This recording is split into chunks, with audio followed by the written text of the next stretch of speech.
Good morning, everybody. Welcome back to the. Give me 1 second. I'm trying to turn this off. Okay, I'm going to leave this in. This is good. We're on the grind. I like it. Well, we're not only on the grind. I'm checking my flights for tomorrow, making sure, see if I can get that first class for a cheaper price, but still at $300 a piece. Yeah. Good news, you can just write that off. You can, but when you've already paid almost $15,000 in flights for a year, Yeah. so you're very selective of how much you want to pay. Because you get first class if you wait like last minute, you get it for $75. Yeah. But right now they're still at $300 a piece, and I'm like, So you just got to wait till like tonight at midnight or something. Yeah, I still got the seats with the extra leg room. That's for sure. But first class for sure is what you want, man. Yesterday we did that. They served a meal and everything. I was like, Wow. what? Like a chicken with cheese. Yeah, it's not like the crackers salad. or the peanuts or anything. You had apple pie with ice cream. I was like, say what? That's great. What you missing out on? Yeah, right. This is crazy. Hey, listen, I got a flight coming up to New Jersey soon, so.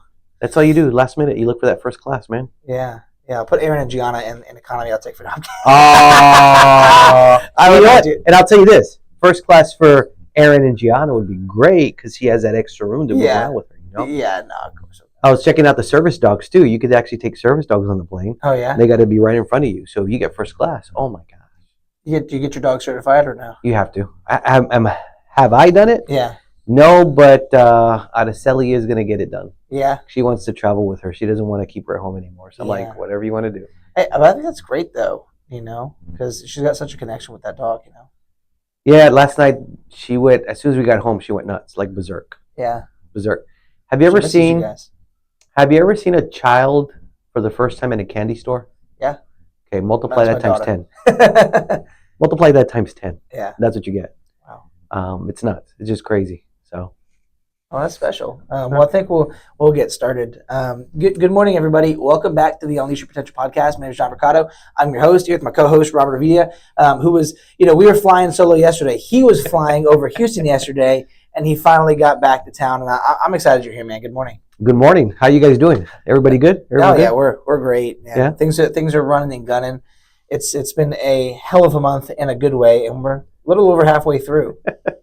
Things are happening, but because you make them happen, not because something changed, but you changed. Right. And I think a lot of people lose focus of that. Yeah. They're thinking, "Oh man, what was the special sauce?" You.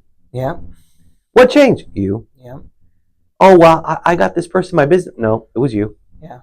And I think so many times that's a double-edged sword because when things aren't happening, you think it's someone else. Yeah. But when things are happening, it's crazy how we take credit for it. Yeah. Either way, it's you. It's you. Well, I think really what you're pointing out is just a lack of ownership and accountability. And that's the thing, ownership and accountability. When you take ownership of where you're at, it's amazing how you're quick to change it. But when you try to point fingers at someone else, you just given someone else control of your life because now you won't do anything till that someone else does it for you. Yeah. And unfortunately, they're not worried about you. Yeah, well, and I think this is like a little mind shift thing that I personally have been doing for like the last month or so, because people resist change normally, right? People resist change, but people like to grow. So I've been saying to myself, hey, I don't have to change, I have to grow, which is effectively the same thing, right? But I don't have to change, I have to grow. I don't have to change, I have to grow. I don't have to change because people resist change, but we like growth. So, and if you've noticed, things have been a little different for the last 30 days, last month. So the reason why the mind does not like the word change, okay, and it's all subconscious, is because it has something inside of it that's here to protect you. Yeah. It's called fight or flight, right? Mm-hmm. And so when things are uncertain, things are not known, the mind is in territory that is unfamiliar. Right. Immediately it goes into protection mode. And when it goes into protection mode, a lot of times it's going to stop you because it doesn't like uncertainty. Right. It doesn't know, it won't move. Right. But when it knows, it's amazing how quickly it moves. No matter how hard it is, no matter how uncertain it is, no matter how unfamiliar it is, when it knows, it just moves. Yeah, and I found that a lot of people will stay in that flight mode, or they stay stagnant because they're uncertain until it gets so bad that they have to move. What's more uncomfortable, staying where you're at, okay, or having to do what's required? Yeah. And a lot of times what it is the discomfort comes from either financial burden, right? A health burden, some sort of physical burden, relationship burden. And it's at that point where someone decides, you know what? Maybe I should try what they've been telling me because that's more comfortable. What was uncomfortable once is now comfortable, right? Versus what I'm going through. So, for example, why is it no one starts eating healthy till they get diagnosed with heart disease? Why is it someone doesn't start exercising until they tell them you're going to die if you don't? Great example, Dana White. Dana White, they told him, hey, your life expectancy is less than 10 years, and he made changes. He says, no, you know what? I no longer drink. I no longer smoke. I do this body cleanse. I do this. I do that. And he even looks better, doesn't he? Oh yeah. What if we did that with every aspect of our life? Well, it's just, it's to the masses, it's hard, right? It's hard. But really, it's if they control their schedule, it wouldn't be hard. They would just have to work the schedule. Yeah. Well, it's not only schedule's a big component, but I think the most important component, okay, more than anything, is a relationship. Because that relationship, there's credibility and trust. And when there's credibility and trust, someone decides to start to listen. You know? For example, if you trust somebody, even though they were wrong, you still follow what they're doing because you trust them. Make sense? Oh yeah, sure. And so that's why they say, show me the 5 people you hang out with and I'll show you the 6. Not because you want to do what they do, but because you trust them and do what they do. Good, bad, or indifferent. And I think, honestly, it all starts with you also trusting yourself, right? Because so many people have, Robert, I tried that before and it didn't work out. Or they say they're going to get up at 5 a.m. and hit the gym, but they hit the snooze button like 3 or 4 times, or that they're going to put away the Big Macs and get a salad, but they show up with McDonald's, right? Or they show up with Wendy's. Hey, it's healthier. It's a little bit better, right? It's not as bad, Or they say they're going to make 100 calls and they lose their phone, right? And we live in a world that wants to tell you to fix it versus ask you why you did it. And when you tell people to fix it, they're not going to do it. But when you ask them why did they do it and find the reasoning behind it, usually you can correct it. And a lot of it has to do with the values that someone has within themselves. It's amazing. How many people have goals? How many people have goals? I would say everyone internally has goals. They might not know it or make it known. They have goals, right? Why do people go to a job they're unhappy with? Because the goal is to make money to pay bills. But yet they're unhappy because what they do doesn't line up with what they value. And when it doesn't line up with what they value, they're not happy. Right? And I think they will do that for 40 years because they have to pay their bills. I was talking to a friend of mine this morning, actually. We both know him. He was saying, man, him and his wife are in a better, financial position now than they were, let's say, 8 years ago when we started talking together about some stuff. But he's like, man, in 3 years, I'm going to be 50. And I'm still working my hourly wage, and it's not even come close to keeping up with inflation. And his wife has a little bit of a better job, but either way, they're just beyond paycheck to paycheck. Like if his work stopped, like if his boss is small business, listen, this is a small business. His boss could say, hey, you know what, so and so, I love you, thank you for being with me for 15 years, but it's about time for me to shut down, about time for me to retire. That would cause chaos in a month. It would maybe 2 would cause chaos. And he's been putting off finding something better for years. At least the last 5 or 6 years he's been putting it off because it's uncomfortable. He's got to put a resume together. He's got to get dressed up, cut his hair, shave the beard a little bit, and then go on interviews and then potentially face rejection. So why do you think people are so afraid of rejection? Because I've been encouraging him for years to get out there and to put himself out there. So, dude, I'll even help you, bro. I know people. Let's do it. Why do you think people fear rejection so much? And so rejection a lot of times will stop somebody dead in their tracks. And the reason why is because of the perspective of how they see it. And it all comes back from your childhood and programming. See, it's amazing. The Jesuits say, give me a child for the first 7 years, then I'll give you the man. And the reason why is because in the first 7 years, your mind's in a state of theta where you're absorbing information and being programmed on how to live. Okay? Now, a lot of people say, well, can you change that after 7 years? You can. The thing is, it's called writing down your goals daily, meditating and praying. Yeah. Okay? And so you can change that. But because we live in a world where no is more frequent than yes, we're programmed not to like it. And I'll give you an example. So by the time a child is 18, on average, even in a good household, okay, they're told no at least 130,000 times. Yeah, I believe that. And they're told yes less than 10,000 times. Mm-hmm. So which is the one they're more afraid of? No. But they're also growing up in a school 13 years in a school system before they even get into college where no is a bad thing, yes is a great thing. And I'll give you the example of the no in the school. It's called an F. Yeah. Failure. Yeah. You're a failure, right? So not only do we get the no that we don't like anymore, but then we get the F of failure that we start to believe is the opposite of success, when in reality, it's part of the equation to success. Right. Right? Action plus failure equals success. But in the minds, we're programmed that failure is not. And I could go back, there's a great book called The Weapons of Mass Instruction. That's a great book. Okay. That talks about all this and why the school system was designed. And I'm not going to speak about it now. Shout out to Alex Lee for putting us onto that book, by the way. Incredible book, right? And I always knew that was true because there's a great audio called The Corporate Prison by a great friend of ours, Gary Cornegay, who talks about this, right? And in theory, you go, well, is that really true? But then you read the book and you start to look at all the facts. You go, oh my gosh. Oh, yeah. So think about this. For your first 18 years in life, you're taught not to be creative, not to have imagination, and not to act out of turn, not to take action unless given permission. Right. And then we want to know why we're so dysfunctional as adults. Yeah. But then when you start hanging out with successful people, they tell you the total opposite. Take action without knowing, so that way you can learn. Don't learn to do to learn, right? Yeah. The no's great because it leads you to the yeses. Right. And failure is success. That's right. Right? It's amazing how it's inverted. And so I think about that and I go, wow. And what happens is you have these people that are then become business owners, entrepreneurs, that are successful, that teach their children that, and then they want to know where wealth comes from. That's right. Well, it comes from the programming. Exactly. And so I'm not here to sell a product. Yeah. I'm not here to teach people how to make money. You know what I'm here? Help people overcome their fears. And the biggest fear is the word no. Yeah, we're hope dealers. That's it. I sell hope and opportunity. Yeah. So when people ask you, Robert, what do you do? Is I train people how to be successful in what they want to do. Not only do I do the business that I do, but I also teach people how to overcome what they want. That's right. Because they want to get what they want, but they have to overcome the obstacles to get it. Yeah.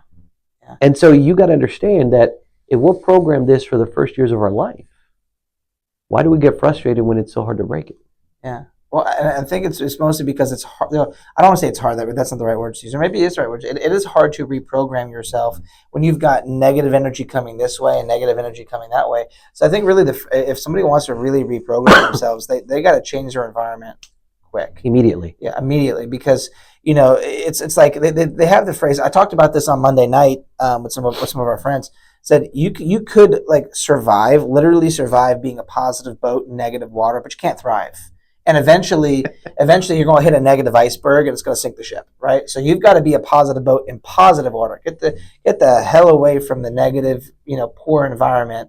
It's my opinion. I believe that's really where it starts, because that's where all your reinforcement is going to come from, right? You can be writing down all your affirmations and all your goals, but if it's being reinforced by other people telling you bad things, it's not going to last. It's not. And, and that's the whole reason why we're doing what we're doing here. Right. Unleash your potential. Overcome those fears. Overcome the anxiety. Overcome phobias, right? Yeah. Okay? Yeah. Overcome those things, because that's truly what it is. It's the fear of the no that keeps you from getting what you want. Right. Has nothing to do, you need talent, you need skill, right? But no one's born with that. That's right. It's developed. And, over the last I think we've been doing this 6, maybe 8 months, something like that. Uh-huh. Over the last time that we've had the podcast, man, I think one of the biggest goals we've had is bringing like-minded people together, different businesses, different walks of life, different levels of success. Maybe it's ministry, maybe it's, financial success, whatever it is, because somebody out there listening to us relates to that person. It might not be me, it might not be you. They might even look at us, because we are not on a pedestal. Neither one of us are perfect, and we're still being programmed and growing, right? But growing, right? But somebody might not be able to relate to us, but they might relate to Maria, who I just had yesterday, photographer, mom. They might relate to Alex, who we had a couple of weeks ago, engineer into business, right? They might relate to Rolando, who we had, or his son, and in the ministry, right? So I think the environment is everything, but then it's also what you listen to, and what you put in, you get out. Correct. And that's the thing, is what you put in is what you get out. Put in bad stuff, you get out bad stuff. Put in good stuff, you get out good stuff, Yeah. And there's so many things, so many different avenues we can go with that one, right? Yeah. But to keep this just where it's at is more than anything is this. Look, quit thinking about what you want and start acting upon what you want. Right. Quit thinking about what it's going to take and start acting about what it's going to take. If you think about this, if a ship is wrong by 1 degree, where is it going to end up 365 days later? A totally different direction. Correct, right? Immediately you don't see the change, but over time you will have change. Yeah. And so what if you change one thing a week? That's 52 things in a year. Yeah. And then you get good at changing it one thing a day. That's 365 changes in a year. Yeah. Right? Yeah, it's all about habit. It's all about opportunity. Yeah. And so what you got to do is you got to find a way to be able to overcome these things so that way you can move forward. Mm-hmm. And so what's the biggest fear? No. Yeah. No, thank you. No, I'm not interested. No, you're this. No, you're that. Yeah. And it's everything we do in life. Right. It's not just in business. It's in personal, fitness, family, financial, everything that we do.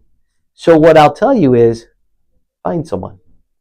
Find a like-minded person that you can pair up with. Mm. In the Bible, it talks about pairing up with someone. Right. Sending them out in twos. Right. Okay? He didn't say send you out by yourself. He said send you out in twos. And when you find that two, think about it. One person or one ox can pull 1,000 pounds. Yeah.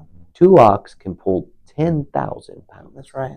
Imagine 4. Oh yeah, it's wild. But that's when you start to build a community and you start to build a group of people that are going after something, magic happens. Exactly. That's how long-lasting change happens at a whole different level, not just personal level, but regionally, globally. That's how change happens. It does, and that's the thing is. So my question is, look in the mirror, reflect a little bit.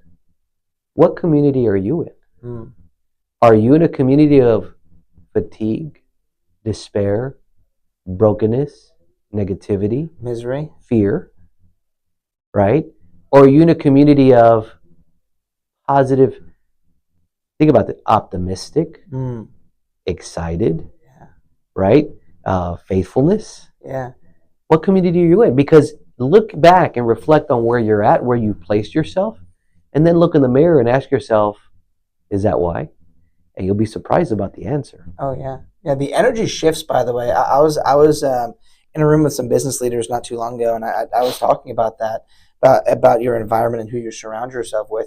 The energy is different. It's so different. Like if somebody is in a room with negative, miserable people that are always bitching about things and complain about their spouse, or they complain about their job, they're just I can't even say the words. It makes me sick.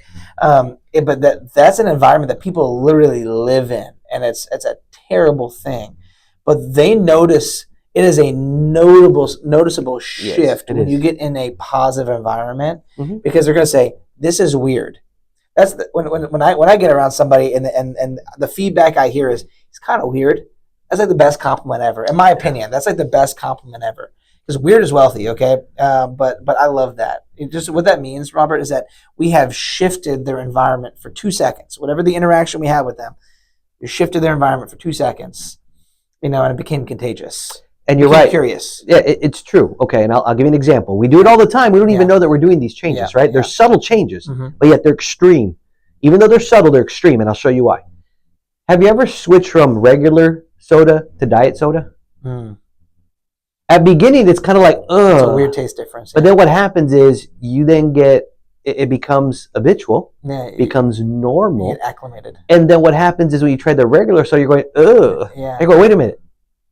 Someone that used to smoke and now doesn't smoke, they can't be around people that smoke. Yeah. Right? Yeah. Someone that used to exercise and now doesn't exercise, well, you can't be around the people that exercise. And it goes both ways, positive to negative and negative to positive. Sure. And so I bring that up because think about this. How many people are in a situation where they can change, but they choose not to because of discomfort? And I'll tell you why. You want to know what the biggest problem is with people today? Why? They don't feel worthy enough. Yeah. Oh, yeah. That's a big one. Big one. No one's ever validated them, and they don't feel worthy. No one's ever said, hey, you have what it takes. Yeah. You are noticed. You are good enough. And if they have, not enough people have said that. Right. So it's not that people can't, is they've never been told that they could. Right. Make sense? Oh, yeah, it makes a ton of sense. Yeah. And sometimes they've also let themselves down so many times that they don't believe it's possible anymore. They say it's for everybody else, but not for me. You know, and I think next time we're together, Robert, we can break that down even more. Because we're just about out of time, you know. But this was great. I'm glad we got to be together again, man. It's because, you know, I love having everyone on the podcast and get to hear their stories and the value that they bring. But it's nice, you know, it's just two of us every once in a while, right? We just let things flow. And by the way, for those listening, we have scripted none of this. Actually, we just decided to just pick up, start having a conversation. So that's just kind of where it went. So two things I want everyone to think about. Yeah. Number one is, are these the type of conversations you're having with your peers? Because if they're not, then that's the problem. It's a big problem. The second thing I want everyone to think of, and I want you all to really take to heart, is everyone listening to this, you have what it takes. Yeah. Everyone listening to this, you are special. Yeah. You were perfectly made the way you were made for your purpose. The thing is, don't ever let anyone steal that from you. Yeah. Go after what it is you were designed for. You were made for greatness. If not, you wouldn't be here. Yeah. So I want everyone that's listening to this, know you are special. You have what it takes. So go do what it takes. Man, that's a powerful way to close things out, Robert. You know, Robert and I have said this for the last 4 years, whether it's our virtual coffee break on Thursdays or this podcast. We believe in you. You know, if you need someone to believe in you, just know you have two people that do. And Houston, we appreciate you guys plugging in. We'll be back again with more Unleash Your Potential podcast. If you're not following us, what are you doing, right? That'd be your first action step to change your environment, is to plug in to the Unleash Your Potential podcast. You can get us on Spotify, on YouTube at Unleash Your Potential podcast. We are officially, you don't know this by the way, we are officially on Apple Podcasts as of this morning. Amen. At 7 a.m. We've been going back and forth for months, and we have done it. So we are also on Apple Podcast. I will put everything in the show notes. And Houston, we're out.